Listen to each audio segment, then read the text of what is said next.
L'assassinat de Boudiaf était programmé. Était programmé pour différentes raisons.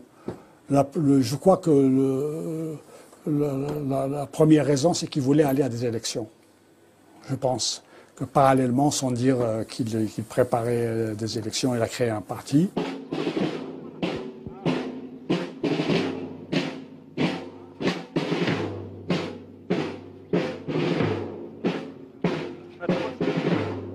Il nous a paru très clair qu'il a été assassiné parce qu'il s'apprêtait quand même à modifier la politique algérienne radicalement, sur certains points. Sur disons, le système de pouvoir interne à l'Algérie, la relation entre le système politique, les militaires. La corruption, du mal général, il visait la corruption qui présidait à l'époque et qui, à côté de celle qui existe maintenant, c'était presque le paradis, plutôt de l'angélisme.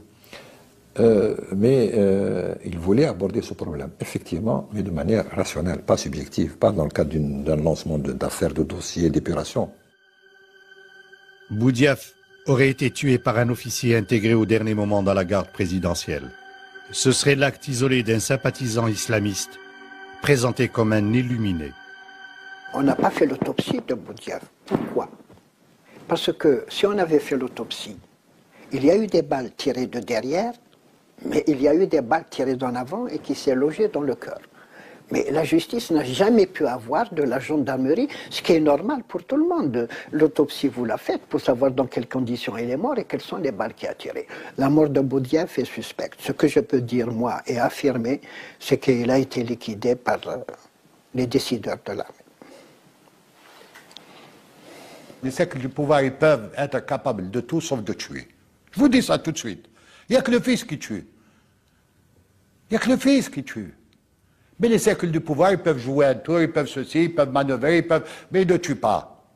Ils ne tuent pas, quand même, on n'arrivait pas jusque-là. Et on n'a jamais vu cela. Comment voulez-vous qu'on puisse tuer des gens comme ça? Boudiaf a sans doute eu l'imprudence de s'attaquer de front au système. Il faisait cavalier seul, sans compter sur les clans du pouvoir. Des clans militaires et civils dont il menaçait peut-être les intérêts. 10 ans après, de très hauts responsables s'accusent encore mutuellement du meurtre par presse interposée. Mais savoir qui, exactement, était derrière l'assassinat de Boudiaf est encore aujourd'hui le secret le mieux gardé d'Algérie.